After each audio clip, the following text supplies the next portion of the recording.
History as it happens, April 16th, 2024. The origins of our border crisis. To those people in the huts and villages of half the globe struggling to break the bonds of mass misery, we pledge our best efforts to help them help themselves. This is what the note left with the bodies reads. Don't come back because we know about your actions, and what has happened to these people will happen to you. Archbishop Oscar Romero had just finished his sermon when a gunshot rang out. President Reagan vetoed legislation which tied military aid to El Salvador to its human rights record. They're striving to build a society that guarantees free exercise of religion and speech, that does not tolerate human rights abuses. I believe in the idea of amnesty for those who have put down roots and who have lived here, even though some time back they may have entered illegally. It is wrong and ultimately self-defeating for a nation of immigrants to permit the kind of abuse of our immigration laws we have seen in recent years, and we must do more to stop it. Send me a law that gives them the chance to earn their citizenship. I will sign it right away. The problem does not begin or end at the U.S. Mexico border. It may be where we focus our gaze, but the origins lie in decades of political instability, violence, crime, and climate catastrophes in Central America, compounded by broken laws in the United States. If it's impossible to stop migration or deport our way out of the problem, then what is the answer? That's next as we report History as It Happens, a podcast from the Washington Times. I'm Martin DeCaro. They're bringing drugs, they're bringing crime, they're rapists, and some, I assume, are good people. The situations that people are fleeing in their home countries are often so dangerous, so desperate, they feel they have such bad options that risking detention, deportation at the border is worth it. Maybe a good place to begin is the Cold War and the era of decolonization. JFK's inaugural address, January 1961, is best remembered for "Ask not what your country can do for you. Ask what you can do for your country." A little later in that speech, we can find what Kennedy said the U.S. would do for other countries. Countries emerging from colonialism, becoming independent, potential battlefields for influence between the U.S. and the Soviet Union. To those people in the huts and villages of half the globe struggling to break the bonds of mass misery, we pledge our best efforts to help them help themselves, for whatever period is required, not because the communists may be doing it, not because we seek their votes, but because it is right. If a free society cannot help the many who are poor, it cannot save the few who are rich. Kennedy's Alliance for Progress was a 10-year plan for Latin America to increase income, protect democratic movements, provided they weren't Marxists, of course, eliminate illiteracy, and promote land reform, among other things. Congress threw $20 billion at the Alliance for Progress in the 1960s. But some of that money went to people who had different ideas about democracy. Historian John Dower, in his book The Violent American Century, writes of a sustained manner in which police states south of the border secretly coordinated their crackdowns on critics of all stripes, invariably in the name of anti-communism and invariably with the support of the United States. A decisive step in this support took place in 1963, when the administration of President John F. Kennedy tasked the Army School of the Americas with training South and Central American military officers and police in counterintelligence and counterinsurgency. By the end of the century, the school had trained around 55,000 officers, plus roughly 4,000 police and civilians from some 22 or 23 countries. A striking number of its graduates, writes Dower, were to become prominent leaders in the dirty wars that would ravage Argentina, Chile, Colombia, Guatemala, Peru, El Salvador, Ecuador, Honduras, Panama, and Nicaragua. This issue of military aid to the El Salvador government is a major issue whenever it comes up. And there are indications it will be even more so next time, because Reagan administration officials, including Undersecretary of Defense Fred E. Clay and others on this program, have said recently that much more aid is needed. The reason they cite is the increased areas of El Salvador now under control of leftist guerrillas fighting the U.S.-backed government troops. So it is impossible to cover every angle, every cause of the border crisis in a single podcast episode. But we can accomplish something here, and that is to shift our focus away from what's happening only at the border to what's been happening across thousands of miles and several decades, the kind of analysis all too rare on cable news, for instance. Migrant caravan from Central America making its way to our southern border. It's a massive about Meanwhile, the terror threat at the southern border continues to grow. We now understand another caravan has formed and is on the move. Thousands and thousands of people coming from Guatemala, from Honduras and El Salvador. But why would, say, hundreds of thousands of Salvadorans abandon their country in the 1980s and wind up in cities like Los Angeles, the birthplace of MS-13? One of the answers can be found in El Salvador's civil war, which lasted 12 years until 1992. The Reagan administration supported murderous military dictators who were fighting a left-wing insurgency. This kind of butchery, which is generally the activity of those on the right wing in this country, is the sort of thing which can be found on any roadside throughout El Salvador at this time. But by 1985, Reagan claimed progress at a news conference with El Salvador's new president, Jose Napoleon Duarte. He had been elected the year before under pressure to end the civil war. In his efforts to bring peace to his land, President Duarte has initiated a church-mediated dialogue with those fighting against his government. He has gone the extra mile to seek genuine reconciliation and to ensure his enemies the right to participate in the democratic process. But Duarte was no match for the military and the death squads. His negotiations with Marxist rebels also failed. His political, social, and economic reforms were blocked. All this is to say, El Salvador remained an unstable, dangerous place. Why else would hundreds of thousands of its people flee? Cold War politics is only part of this story. Our guest in this episode, historian Julia Young, has argued there are many push and pull factors to consider. One of them is migrants want to come to America to earn wages far better than they can get in their home countries. And as Young wrote in an op-ed for the Washington Post, we all participate in and profit from an economy that relies on undocumented labor. From the food we eat to the hotels we stay at to the built environment that surrounds us, almost no American goes a day without benefiting from the labor of undocumented immigrants. One push factor in this decades-long drama was NAFTA. It caused immigration from Mexico by flooding the Mexican market with tariff-free American agriculture products. Mexicans question what they've really gained. Chief among them are small-scale farmers. With the protective tariffs down, crops from highly subsidized and efficient U.S. farms have flooded in. Not only in the states most heavily affected, but in every place in this country are rightly disturbed by the large numbers of illegal aliens entering our country. The jobs they hold might otherwise be held by citizens or legal immigrants.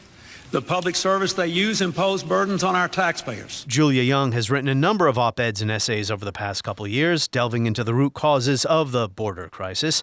I'll share those in my weekly newsletter. Sign up at historyasithappens.com, or you can find History as It Happens on Substack.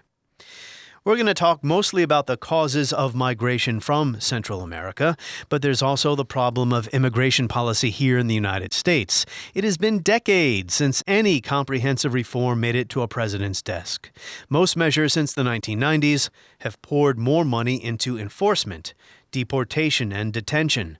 Under President Trump, it was family separation. Do you agree with children being taken away from? No, I hate it. I hate the children being taken away. The Democrats have to change their law. That's their law. Sir, that's your law. Why do you keep lying about it, sir?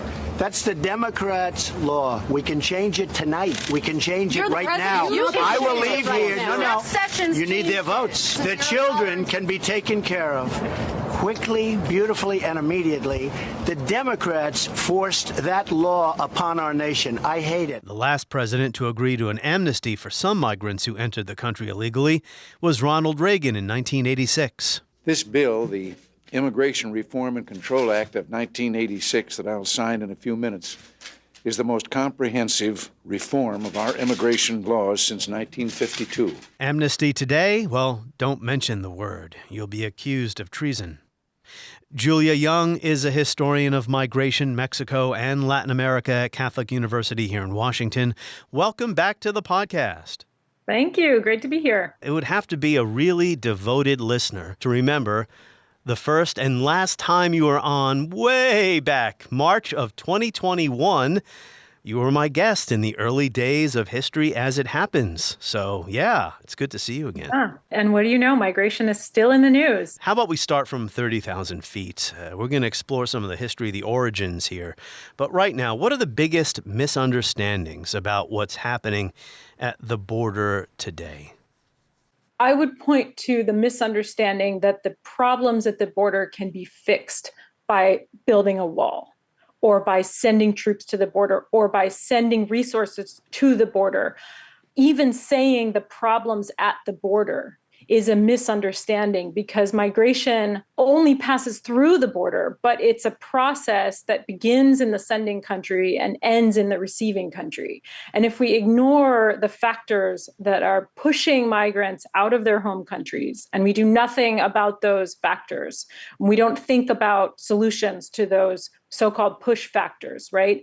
And then if we ignore the forces in our country that are pulling migrants here, we don't have a hope of addressing the migration problem or the migration crisis, right? But instead, what we've done for decades, and arguably for more than a century, is just pour ever-increasing resources, money, personnel, weapons, technology into guarding the border and reinforcing the border and detaining migrants at the border. And that does nothing to address the overall forces pushing and pulling migrants out of their home countries and into the United States. Another way of talking about that, or another misunderstanding to point to, is just that the belief that there are simple solutions to migration. And that really comes out of political rhetoric. You know, politicians run on 2-year and 4-year and 6-year cycles in the US, and they want to offer simplistic solutions to complicated problems, and voters want to hear that there are simplistic solutions to complicated problems. And it's a lot more simple to say, we are going to increase border enforcement, or we're going to build a wall, or we're going to deport everybody, than it is to say, well, we're going to figure out the complex root causes in the home countries and try to work with other governments to address those, and it's going to take decades to fix them. Well, I would say there's really no way to fix the issue of human migration, which goes back as long as humans have been moving around. But specifically here, this is, in a way, involuntary migration, because people are fleeing, as you say, chronic problems in their home countries. The United States has some responsibility for that. But, you know, the root causes did get a little bit of attention here under the Biden administration. As of last year, it had proposed a $4 billion plan to address those causes of migration from Central America, specifically the Northern Triangle, to, as it is put in one news release, stimulate private sector investment and extend temporary legal protections for certain migrant groups. I know we're still in the process here of seeing how this is going to work out, but how would you judge this effort to date? I think that's the right direction to go in. Again, it's sort of hard to explain those efforts to constituents on the stump, right? And people are very sensitive about, well, why are you sending money abroad when there are people here who could use that support? There's a lot of historical suspicion of the U.S. in the U.S. to foreign aid. I just heard, you probably have to double check the statistics, but I just heard that foreign aid is 0.5% of the U.S.'s annual budget, foreign and humanitarian aid. So I think it's a great step in the right direction. I think there's more that can be done. The Biden administration has also been working with, and not just the Biden administration, but also organizations worldwide have also been working to increase collaboration with other countries that are transit countries where migrants pass through on the way to the United States, to work out legal agreements and temporary visa protection so that more migrants can actually stay in these third countries, in these countries outside the United States that they're transiting through. if countries in Latin America are more willing to welcome and even give asylum to migrants coming from other countries in Latin America, or even migrants coming from other places in the world, that's also another solution, right? It's a way for those countries to be enriched by migration. And one place you've seen that is in Colombia, which has accepted a huge number of Venezuelan migrants. And some other South American countries have accepted migrants from Venezuela. But you still are going to have this demand to get to the United States, or this desire to get to the United States. And I just wanted to go back to something you said. It's really important to talk about the poverty, the violence, the instability, the environmental crises that are pushing people to migrate to the United States. But there's also still those pull factors in the United States. People still want to come to the United States for the same reason that they always did historically, for economic opportunity, and because this country is politically stable, at least in comparison to the places that they're leaving. Yeah, you can speak your mind here without being thrown in prison, etc. It's a nice place to live. I thought it would be a good time to revisit this issue because it's an election year, because I just read Jonathan Blitzer's excellent book, Everyone Who Is Gone Is Here, and because so much of the coverage, to your point, is just so narrow and doesn't really cover the issue. It's all focused on the border rather than investigating what's going on in the migrants' home countries. So let's begin with, which are the most common countries of origin for migrants reaching the southern border today, and how has that changed over the past 25, 30 years? So I'll go back even further. So for so much of the 20th century, the vast, vast majority of migrants coming up to the southern border were from Mexico. And that makes sense because they're the country that shares that border with us. In the 1980s, we saw a surge of migrants coming from Central America because of civil wars in Central America, and we can talk about that as we go on. That continued so that by 2023, 46% of encounters are still migrants from Mexico and Central America. So there's still almost half of the migrants coming across the border today. But what's really interesting, even in the last decade, is how globalized migration to the U.S. Mexico border has become. So now you have 54% of those encounters are from other countries. Still, a lot of those countries are in Latin America. So there's been a huge surge in Venezuelan migration. I mean, the numbers are just staggering.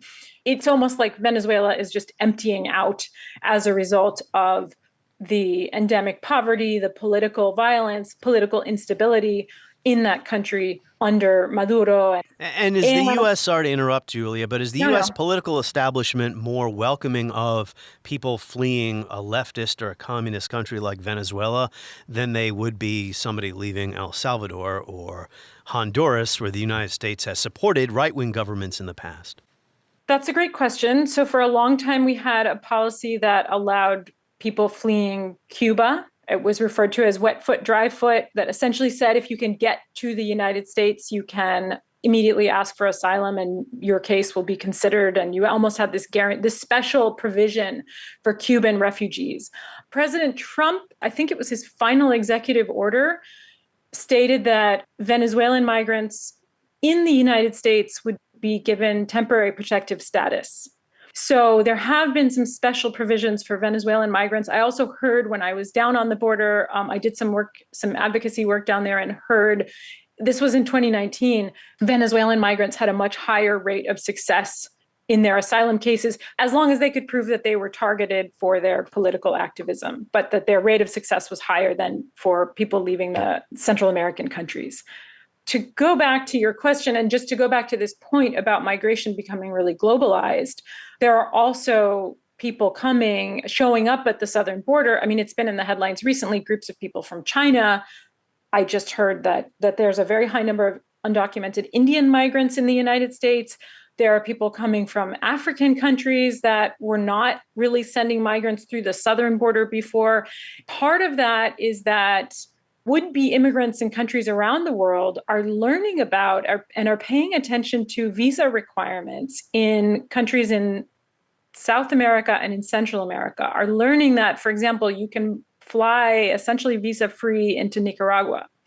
And then from Nicaragua, you can cross overland to the U.S. southern border. And so that's seen as kind of a valid and viable method of migrating to the United States. And so you have new migrant groups that are using these new routes to come up through the U.S. southern border. And then the other thing is that the other reason that migration is becoming so globalized is, of course, that there are crises all over the globe. And as events flare up in one country, that will lead to a surge in migration. I mean, we've seen migration from Afghanistan, migration from Syria, and you have both people granted refugee status outside of the United States and coming in to the United States through the refugee program. But then you also have people that have waited too long or were not able to be granted refugee status, deciding to come for the same reasons, but deciding to come via the U.S. southern border. That's a good point about the legal scaffolding here, which I learned a lot about from reading Jonathan Blitzer's book. It wasn't until 1980 that we really had a refugee and asylum law.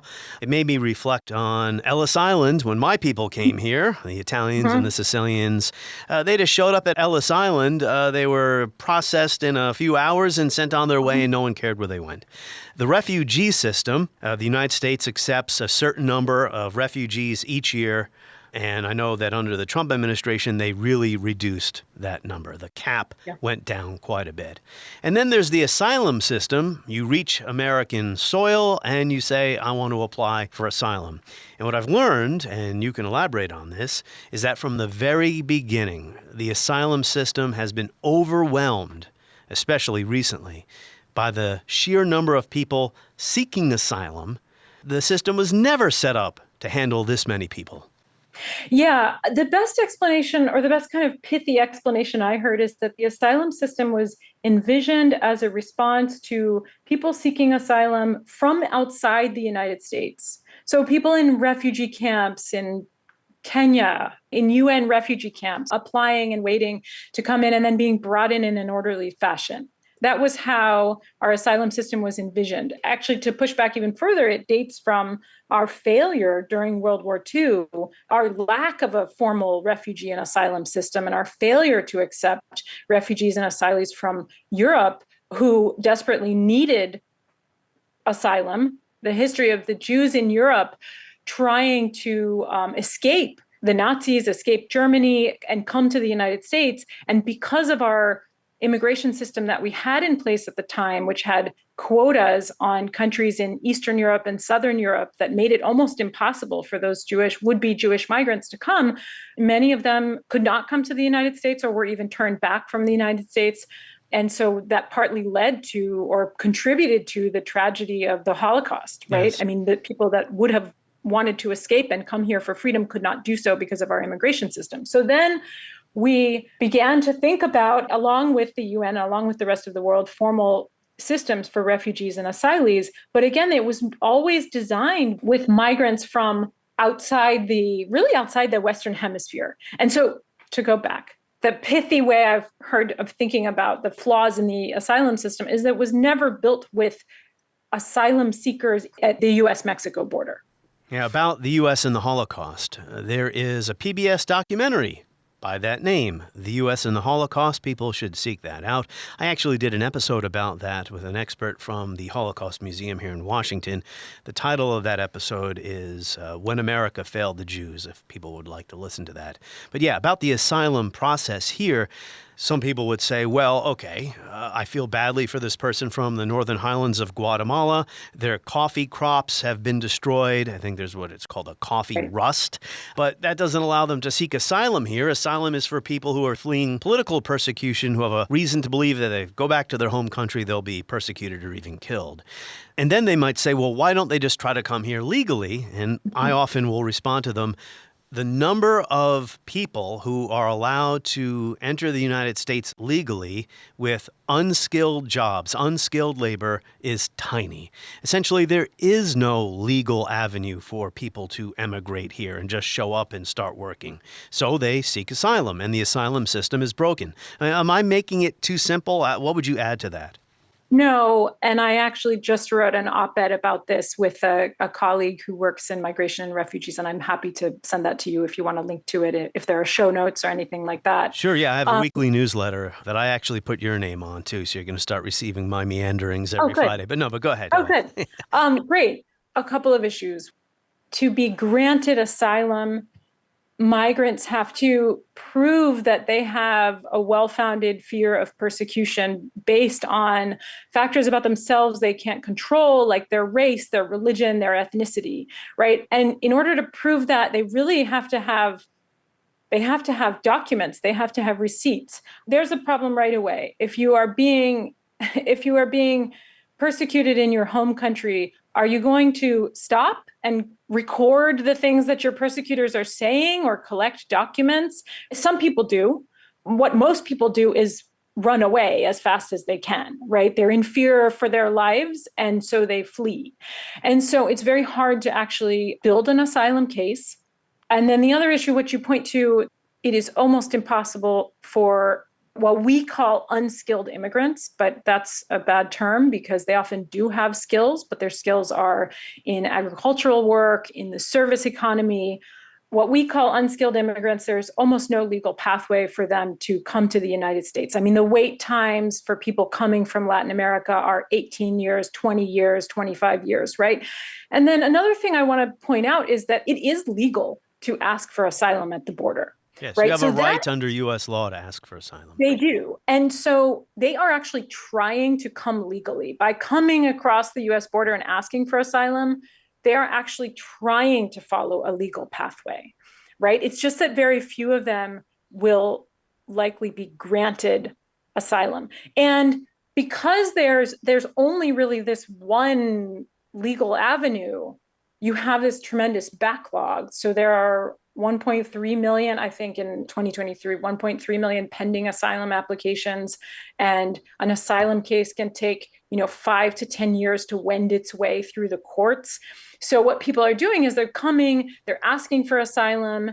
If they are allowed to stay and await adjudication on their asylum case, they can, in some amount of time, it takes a while, but they can get a work permit and they can stay here and work legally while they wait for their asylum case to be adjudicated. And it will take a long time for that to happen.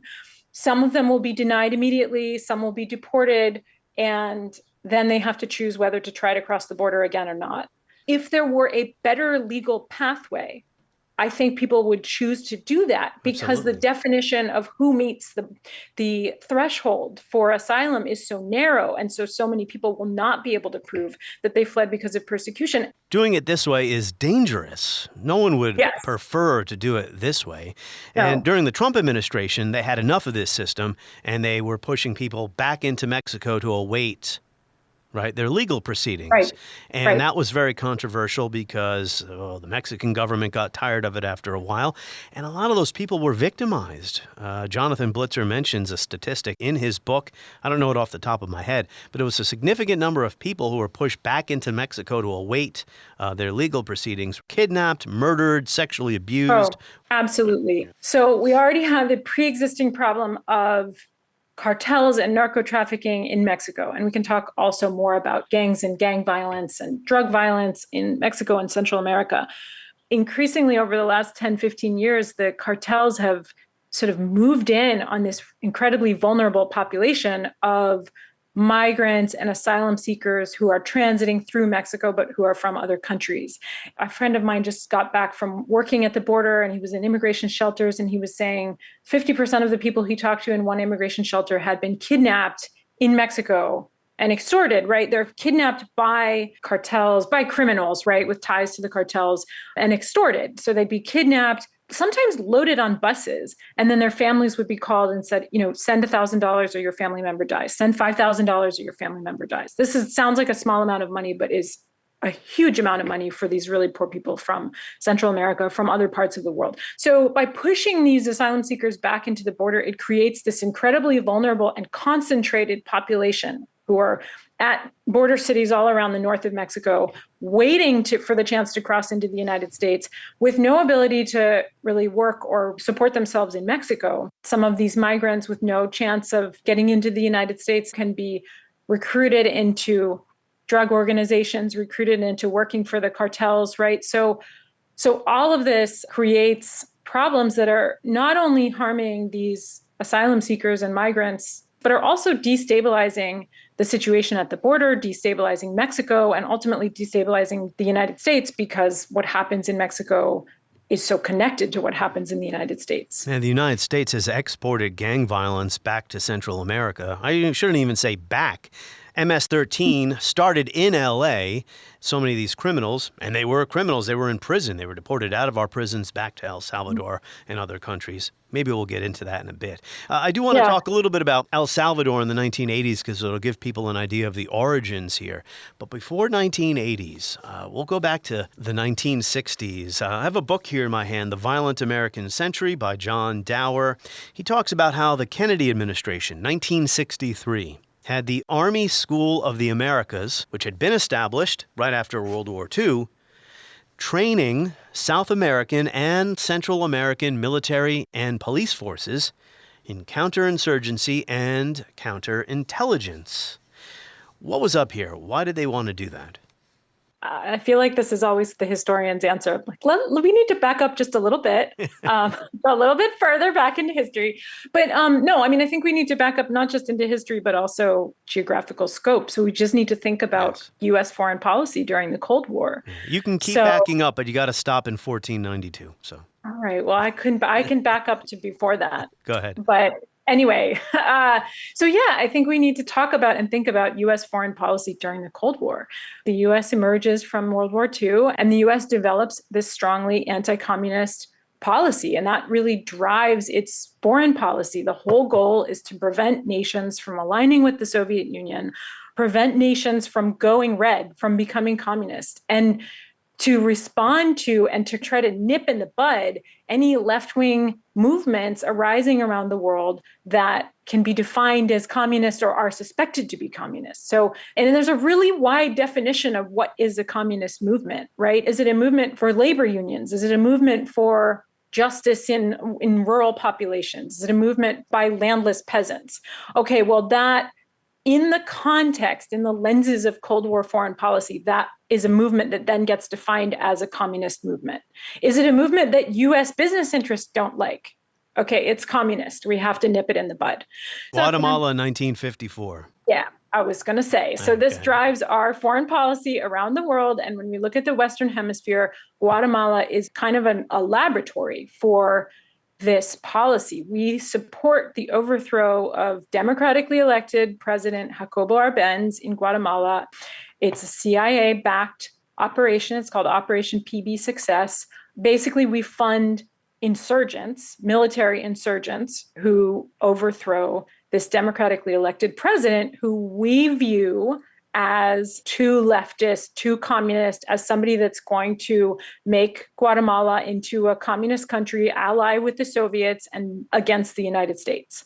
That leads to a military regime in Guatemala that will eventually become extremely repressive against any movement that's suspected of being Marxist or communist or leftist, will brutally put down peasant movements in the countryside and will lead to massive violence against poor Guatemalans. But we consider it, it was called Operation PB Success, and we considered it a great success, right? We prevented Guatemala from going over to the other side. Think of that every time I see Chiquita Banana. Yeah, well, so you could go back again and say, why were we so interested in Guatemala? Who was telling us that Arbenz and that the people that supported him were communists, right? And one of the most important sources of that information was the United Fruit Company, which owned land and processing plants and paid a ton of laborers to grow and ship bananas to the United States from Guatemala and from all over Central America, right? United Fruit had an incredible number of business interests in Guatemala and in Central America and really did not support unionization drives, any attempts at land reform that would take land away from the ownership of United Fruit Company and redistribute it to the Guatemalan peasants that were landless at the time. Well, you can understand why the company wouldn't want to have that happen. But then, of course, they went to the CIA and said, we got to get rid of this government, which was exactly. The issue is, it's understandable that the U.S. would want to protect its business interests in the United States and abroad, right? But in the context of this Cold War foreign policy, what United Fruit did was simply label any political movement or leader that acted against its interest as communist. and urged the State Department and the CIA and the president and the United States government to put down those movements by supporting usually members of the military and military dictatorships. So the School of the Americas is founded to train military personnel in Latin America in military tactics, and also to work to align Latin American military personnel with the United States, with U.S. interests, to fight what we defined as communist insurgencies. So this is what John Dower says about that. The SOA, School of the Americas, classes were conducted mostly in Spanish. By the end of the century, the school had trained around 55,000 officers, plus roughly 4,000 police and civilians from some 22 or 23 countries. A striking number of its graduates, writes Dower, were to become prominent leaders in the dirty wars that would ravage Argentina, Chile, Colombia, Guatemala, Peru, El Salvador, Ecuador, Honduras, Panama, and Nicaragua. Along the way, says Dower, the SOA acquired such derisive sobriquets as School of Assassins, School of Dictators, School of Coups. Which is why it ultimately changed its name, right? Eventually I didn't know that one. Yeah, it still exists. It's in Fort Benning, Georgia, and it's the Western Hemisphere Institute for Cooperation. Do they still teach torture? Do they still teach torture? Anyway. They say that they do not. But that's the problem, right? That they prioritize anti-communism at all costs over protecting human rights. And so torture and so-called disappearance and indefinite detention and so-called neutralization or killing of people regarded to be dangerous dissidents were all acceptable, or were all regarded to be acceptable. And there are training manuals that became public from the School of the Americas that document this. They made a lot of news in the 1980s, I think, when those manuals were publicized. So it has a whole roster of infamous graduates, and they're widely publicized online. And there's like a Wikipedia page that lists them, but also lots and lots of research that's been done that lists not only the graduates, but what they went on to do. And that was often really not good. It graduated many members of the DINA in Chile, which were really behind the disappearance of a lot of youth dissidents in Chile. Jorge Rafael Videla, who was the military dictator in Argentina during the Dirty Wars. Roberto D'Aubuisson in El Salvador, who ordered the assassination of now Saint Oscar Romero, and also was behind the death squads that killed so many civilians during El Salvador. So Efrain Rios Montt in Guatemala. So it's really like a rogues list. They put down some leftist insurgencies. And I do want to talk about how also there were violent leftist movements in Latin America in the 1960s that were destabilizing. And sometimes these right-wing movements in Latin America had a lot of popular support because the left-wing movements were also very violent. Perfect segue to talking about, as promised, El Salvador. So it was run by the country, military dictatorships for several decades until 1979. What happened in 79 and who fought in this civil war? You had mentioned that there were violent left-wing movements in some of these countries that wanted to establish a new order. So by mid-century, but actually before, El Salvador was a really unequal society with the famous 14 families, coffee-growing families that were really wealthy and really politically connected and had a lot of power and control, and then a whole lot of landless peasants, poor people living in the countryside. And that's fertile ground for, in the 1960s and into the 1970s, left-wing armed movements that develop. So some of them there's sort of a constellation of movements, but the bigger ones are the Farabundo Martí Liberation Forces. So they're named after revolutionary hero of El Salvador, assassinated in the 1930s, who had led rural revolts, who himself had been inspired by the Mexican Revolution. So he had been a kind of martyr of left-wing movements. And then in the 1970s, this Farabundo Martí Liberation Forces names itself after him. There's also the People's Revolutionary Army, the Armed Forces of National Resistance. And some of them were really radical Marxist movements that advocated for revolutionary change.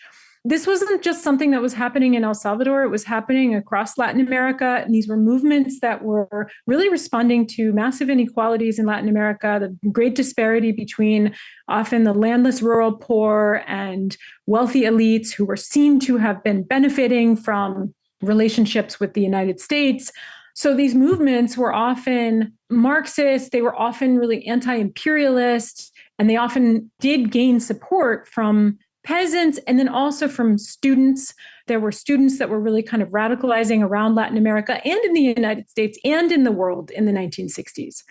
So in response, the more right-wing forces in El Salvador and the military began cracking down on these leftist dissident movements and on anyone suspected to be affiliated with these left-wing dissident movements. And that's where you get crackdowns on often unarmed civilians in the countryside in El Salvador.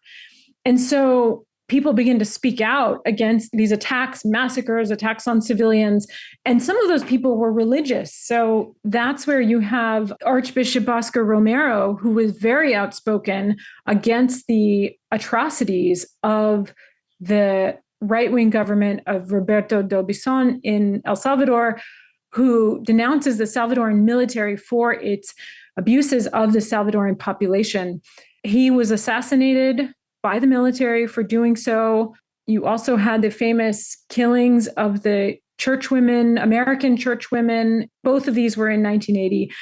These massacres continued into the 1980s. In 1981, there was a really awful massacre. It's known today as the massacre of El Mozote, where the Salvadoran military bombarded the town of El Mozote, killed 1,000 people, including women, children, and babies, and then buried the evidence. The story wasn't widely known for many years afterwards. And only very recently has the Salvadoran government begun to acknowledge the violence that happened, the atrocities that happened, and the human rights violations that happened at that time. So the Reagan administration was supporting this government with an eye toward stabilizing the country and putting down this left-wing insurrection. Ordinary people, innocent people, were caught up in the midst of this. Based on estimates that Jonathan Blitzer has in his book, in 1980, so as the Civil War is getting underway, there were only 92,000 Salvadorans living in the United States. A decade later, close to 500,000, and apparently the number would go up beyond 1 million soon afterward, especially concentrated in the Los Angeles area. And out of this El Salvadoran immigrant population, we get MS-13. Okay, so yeah. That's the short version of it. You can now give me the historian's accurate version of it. Overall, it's accurate. I mean, the Salvadoran Civil War leads to a surge of people fleeing that violence, families, women, children, because again, this is a war that's really against civilians. So people have no option but to run away. And so you have a certain percentage of them cross the border into Guatemala and then into Mexico and come up to the United States and seek safety and stability in the United States. Many of them do settle in Los Angeles, especially the young men, some of whom are traumatized themselves by their experience in the Civil War. They have witnessed and experienced violence already before coming to the United States, begin to form a gang. And there are existing gangs already in Los Angeles, right? Los Angeles is a city which has a long history of gang violence. In the 80s and 90s, there are multiple gangs that sort of control turf and territory in the city. Some are Mexican. And so this young and vulnerable and traumatized Salvadoran population forms its own gang.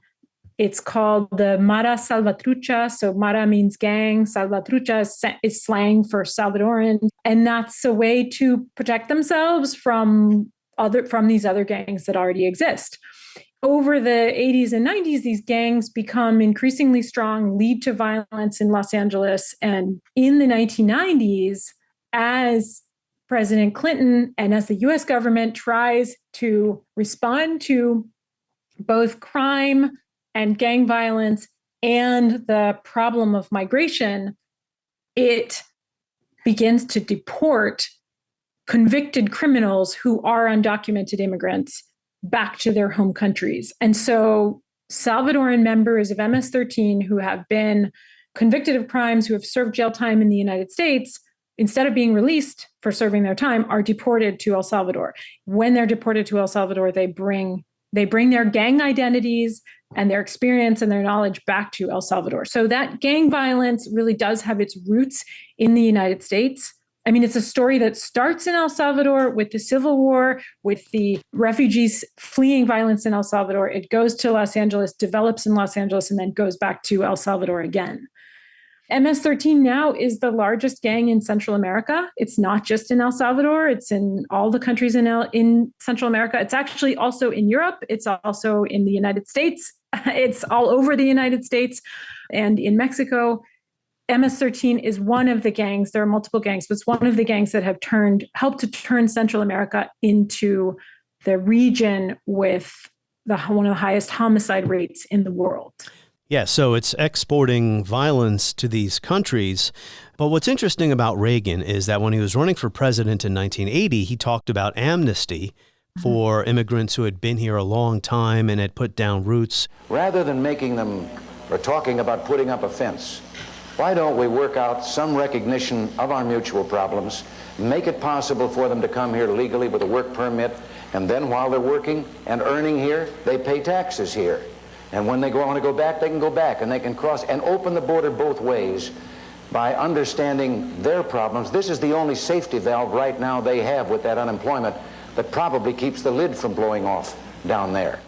I believe in the idea of amnesty for those who have put down roots and who have lived here, even though some time back they may have entered illegally.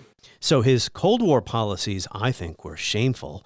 The scholar John Coatsworth, cited by John Dower in that book I mentioned before, The Violent American Century, put the death toll in El Salvador between 1979 and 1984 at 40,000 murdered by the armed forces.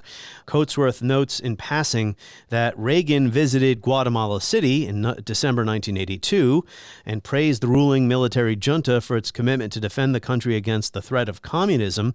But in 82 and 83 alone, that government forced 800,000 peasants into civil patrols or see their communities totally destroyed. An estimated 686 villages and hamlets were wrecked, and about 50,000 to 75,000 people were killed. And this is Guatemala. We're bouncing around a little bit here. The Civil War in El Salvador ends in 1992. That is 2 years after Congress passed what is the last comprehensive immigration reform package in the United States. I'm not a math major, but that was 34 years ago. That's a long time when it comes to legislation. We started talking about the border crisis. Part of this problem is that our political system doesn't want to deal with it. But in 86, Ronald Reagan, as mentioned, had run on amnesty for some illegal immigrants, or undocumented people, I should say. In 86, Congress passed what was called the Immigration Reform and Control Act of 1986. What did this do? Well, as you say, it granted amnesty to people who had been in the United States for a certain amount of time, and it was aimed at sort of solving the problem of undocumented immigrants living in the United States, working in the United States, but not having rights as U.S. citizens.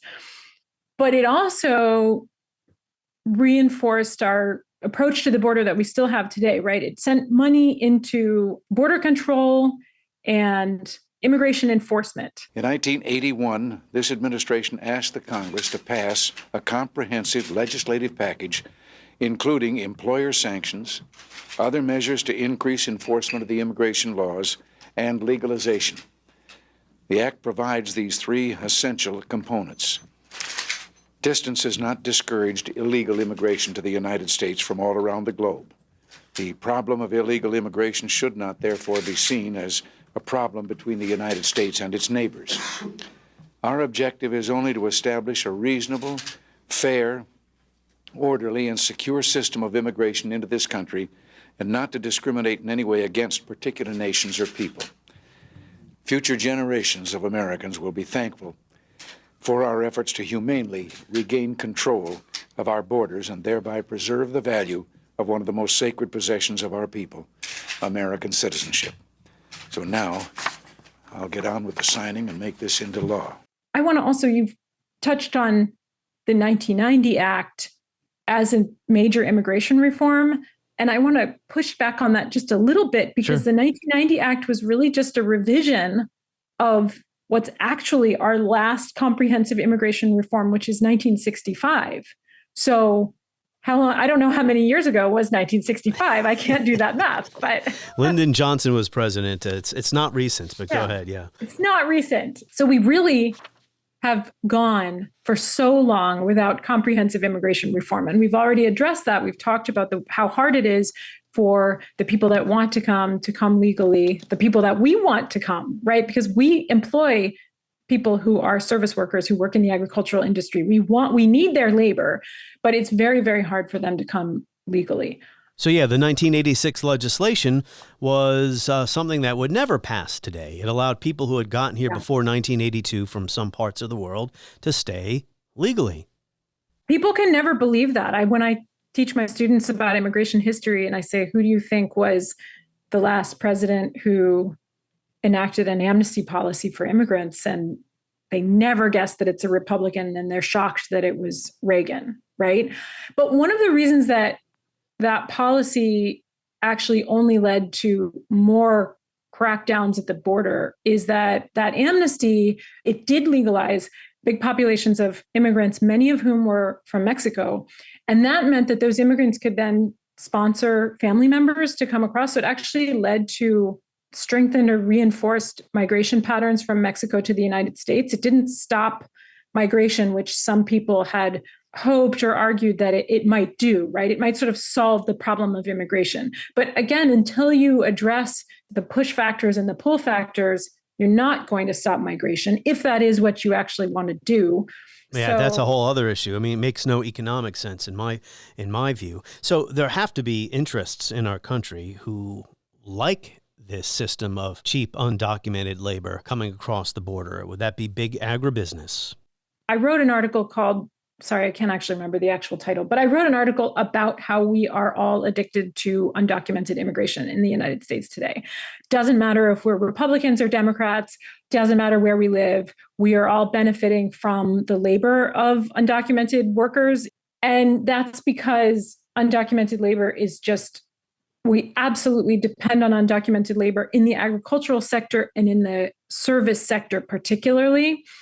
And if undocumented labor were to go away, to magically disappear from those sectors of our economy, we would see prices rise, construction prices, prices at the grocery store. It's a huge topic now, right? Because everybody's talking about inflation and how it's really impacting prices at the grocery store. But prices of products like milk, for example, or strawberries, produce prices, dairy prices are as low as they are. Even if we think of that they've gotten higher in recent years, they are as low as they are because of extremely cheap, undocumented labor that is used to bring those products to market. And we can think about whether that's a good thing or a bad thing, but it's a fact that exists that helps to keep prices where they are.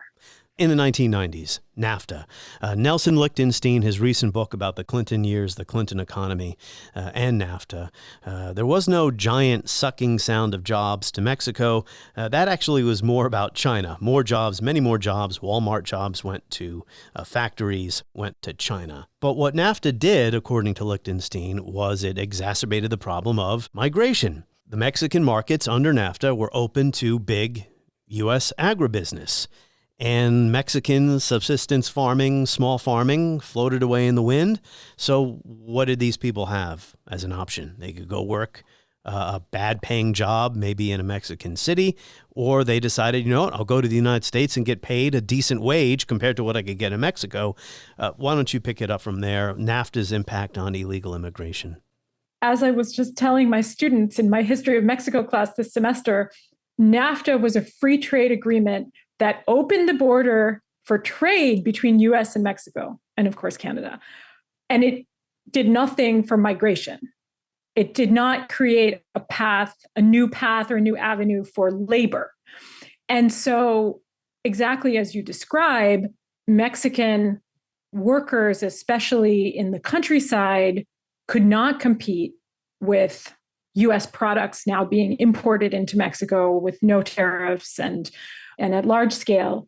And so they faced a choice to go, well, a couple of choices, but try to work it out in the countryside, which is increasingly impossible, to migrate somewhere in Mexico. And you did see migration. You have seen migration within Mexico, urbanization, increasing migration to Mexico City or to many other larger cities in Mexico, migration to the maquilas, the factories in the border north of Mexico. But what migration does, even urbanization, even internal migration within a country, is it sets people in motion. When people migrate even internally in their home country, they're more likely to then migrate externally to another country. So you had people migrating to the north of Mexico, and then they're in the north of Mexico, so why not try to cross the border into the United States, where wages are still so much higher? So people argued that is what NAFTA would do. I remember first learning about NAFTA in the 1990s, and I remember the arguments that this is going to lead to upticks in migration. And the counter argument was that Mexico was going to get more wealthy. If Mexico developed more and got more wealthy, there would be less of a need for migration. And I think both arguments have some validity because Mexico's economy has grown, although not as much as the boosters of NAFTA predicted. Also, importantly, the Mexican population declined. The overall population didn't decline, but the birth rate declined. And so there aren't as many young Mexicans as there were in the 1970s, 1980s, and 1990s who were desperate for employment. So actually, after 2008, after the economic crisis in 2008, Mexican migration did decline to the United States, and net migration, the number of people leaving the United States, returning to Mexico, was the same as the number of people coming to Mexico. And instead, there is this surge in Central American migration that almost sort of replaced Mexican migration or complemented Mexican migration. Now, Mexican migration has recently picked up again, largely because of violence and cartel violence in really all over Mexico. But NAFTA may have contributed to economic growth in Mexico, but it also disrupted agricultural patterns and caused people to leave the countryside and did contribute to migration. Another key turning point in this story is 9/11. Because now immigration is looked at as a national security problem. Department of Homeland Security is formed, and new bureaucracies are now in charge, or bureaucracies with new names, and a lot more funding are formed to deal with the problem or the issue of people coming here without the proper documentation. Here's Jonathan Blitzer from his book, speaking about the Obama administration. He inherited, Obama, a deportation system that operated on a scale unknown to his predecessors. So deportation's always been around, but now we are accelerating it. The vast legal machinery, writes Blitzer, of the Illegal Immigration Reform and Immigration Responsibility Act of 1996, which was really about enforcement, not comprehensive reform, had not been fully set in motion until the creation of the Department of Homeland Security, which received gargantuan appropriations from Congress.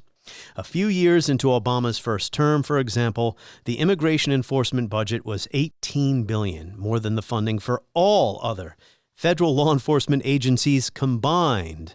And this brings us to another root cause or origin, the idea that you can deport your way out of the problem. President Obama was called the deporter-in-chief by Latino activists who are very unhappy with his aggressive deportation policies.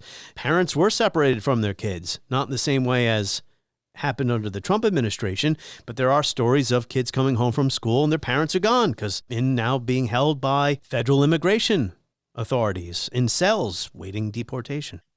We've also talked in our conversation about how many different presidents now? We've talked about Reagan. I think we've mentioned Trump. We've talked about Clinton. We've talked about Obama. We've talked about Biden. So we've had Democrats and Republicans, and they've all been doing the same thing, pouring money into the border to try to stop migration by deporting people, border enforcement. And then something else we haven't talked about yet, which is detention, right? Immigration detention. And that we've seen a huge explosion in the number of detention centers, many operated by for-profit prison companies that are detaining migrants, often indefinitely. Under Trump, we were detaining migrant children. We also did some of that during Obama, right? So why did Obama do it? It's interesting. I mean, again, I've just or said— what were the consequences of it? Because it obviously didn't solve anything. The people keep coming. We've also talked about the unprecedented numbers of immigrant apprehensions at the border. It feels like every year is more and every month is more. And of course, the population of the world is growing. So there are always going to be more raw numbers, but it has not slowed down immigration. It has not stopped immigration. I did some work at a detention center and interviewed women who were being detained with their children in Dilley, Texas. The situations that people are fleeing in their home countries are often so dangerous, so desperate. They feel they have such bad options that risking detention, deportation at the border is worth it. People are making this decision knowing that they may be caught at the border, knowing that they may be deported, and knowing that they may even be detained because the situation that they're leaving is really terrible. I did want to say, I think Obama also really pushed for, I don't think hard enough, but pushed for comprehensive immigration reform, pushed for the DREAM Act, established DACA, maintained TPS, temporary protective status, but none of those were permanent or lasting ways. Yeah, had to rely on executive orders in certain cases because Congress. You're right to point out that Obama's record was more than just deportations, but there have been many attempts, legislation that had bipartisan support to do something more comprehensive here, but it in the end ran into, well, a couple of things: populist opposition on the right, or Democrats or liberals who felt that they would look weak on law and order. Especially after September 11th. The U.S. and Mexico were scheduled to be in talks about comprehensive immigration reform. That was George W. Bush and Vicente Fox in Mexico. I think they had a scheduled talk on September 12th, 2001. So they were supposed to begin negotiations over some kind of migrant agreement. And we were closer than we had ever been. And then the September 11th attacks happened. And suddenly it was toxic to talk about immigration reform when what people wanted to talk about was protecting the borders and making sure no terrorists came in through the borders and securing the borders. So that put comprehensive immigration reform on the back burner for, at least a decade. Yeah. And then, it's become almost like a receding possibility in the American political landscape. And it's really dispiriting to people who work on immigration.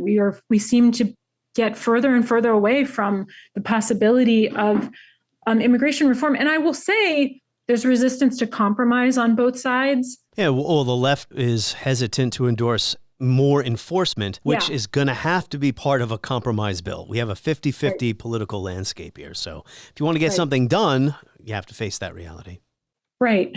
And just polarization on both sides and an unwillingness to acknowledge these deeper forces, an unwillingness to acknowledge push factors in other countries, but also really an unwillingness to acknowledge the demand for immigration in the United States and our dependence on immigrant labor in the United States that's been there for at least a century, but really more, and underpins so much of our economic activity and economic growth today. And there's a huge debate about the cost of immigrants to society, right? Like this has come up in many conversations when I've pointed to the value of immigrants, the economic value of immigrants, which I think is not the only value of immigrants. Immigrants are culturally valuable. And I do think it's really important to our culture that we're a culture of immigration. We're a very heterogeneous culture. We're a diverse culture, and all that is great. But also immigrants contribute to the economy and to the growth of the economy. And we see countries all over the world where their populations are declining and they are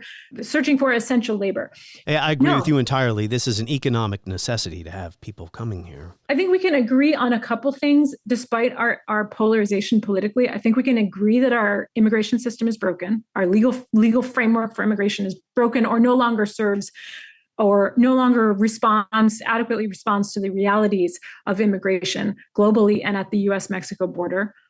I think we can also agree that undocumented immigration is not a good thing. It's not good for people to be in the United States and not have protections and to be forced into the margins, for people not to feel willing to call the police if there's violence or danger within their communities because they worry about being deported. It's not good for U.S. citizen children who are born here to have parents that are vulnerable to being deported at any moment. So I think there actually is room for compromise and agreement. Our immigration system is even further dismantled now because of the Trump administration, which did deliberately try to break down ways for people to come here even legally. 2017 in Honduras, Juan Orlando Hernandez basically stole the election. Jonathan Blitzer says the Trump administration ignored the fraud and supported Hernandez because they needed to show that his government was a success story, stabilizing his country, so it could pursue, the Trump administration that is, ending temporary protected status for 60,000 Hondurans who are living legally in the United States for more than a decade. This is just one piece of a larger effort by the Trump administration to dismantle the immigration system such as it was. You have any thoughts on Honduras in 2017? Because you were talking a lot about the 1980s and the Cold War. Cold War has been over for a while. There are just more recent political developments that don't really reflect well on the United States. So Honduras is, I think, the second poorest Latin American country after Haiti. In 2009, there was a coup, and the Honduran army ousted the president and sent him into exile. And then there was a crackdown against his supporters, and there's been sort of continuous turmoil since then. But that's not the only factor in migration from Honduras, and we've talked about some of those already. So there's been endemic gang violence in Honduras over the last 20 years or so, a lot of that connected to gang violence in El Salvador that has spread across Central America. They're often just referred to as the maras, the gangs, and sometimes they're part of organized gangs, and sometimes they're just sort of smaller groups. So there's violence, there's poverty. There have been a number of climate-related issues, hurricanes, mudslides that have really impacted people who were already poor and vulnerable. Yeah, Guatemala as well, the coffee crop I mentioned. But go ahead, continue with Honduras. People who live in the countryside and are dependent on making a living through agriculture are really vulnerable to climate change or just to storms, earthquakes, acts of God, as they say, that occur, unfortunately, too frequently in that region. The Trump administration wanted to get rid of temporary protected status. That's an immigration status that the U.S. will grant to immigrants that it deems particularly vulnerable, that it decides if we were to send those immigrants back to their home country, they would face death or an inability to survive. It's a little bit strange who we decide to give TPS to and who we don't decide to give TPS to, right? Like, why should people who come from Haiti not get TPS, but people who come from Honduras do? And TPS can be ended through an executive order. So the Trump White House wanted to prove that Honduras was stable, and so it was fine to end TPS, and so we can send Honduran migrants who are here, some of whom had been here for decades, right, since Hurricane Mitch in 1998, back to Honduras. But the problem of temporary protective status is right there in the name. It's temporary. It's at will, right? It's until the U.S. government decides that they don't need it anymore. But what do you do with migrants that have been here for 30 years with TPS status? They've had children here. They've started businesses here. They've bought houses here. TPS does not contain a path to citizenship, just like DACA. Deferred action. The problem is in the name, right? So that what we've done, instead of comprehensive immigration reform over the years, what we've done is these like patchwork solutions, TPS and DACA. They are dependent on who's in power, right? And if you have a political party in power that decides that it wants to crack down on immigration and quote unquote solve immigration through deportation and detention and deterrence, then these populations with temporary protections with DACA and TPS are going to be really vulnerable to deportation. They're going to lose the protections that they've had. So DACA and TPS don't give immigrants a path to citizenship.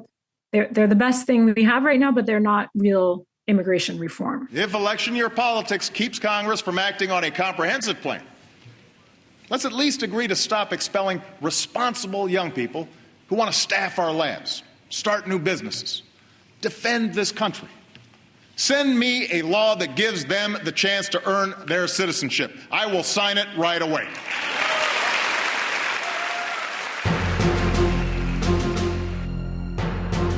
On the next episode of History as It Happens, President Trump's attorneys are going to argue before the Supreme Court this month that he has immunity forever from criminal prosecution related to the events of January 6.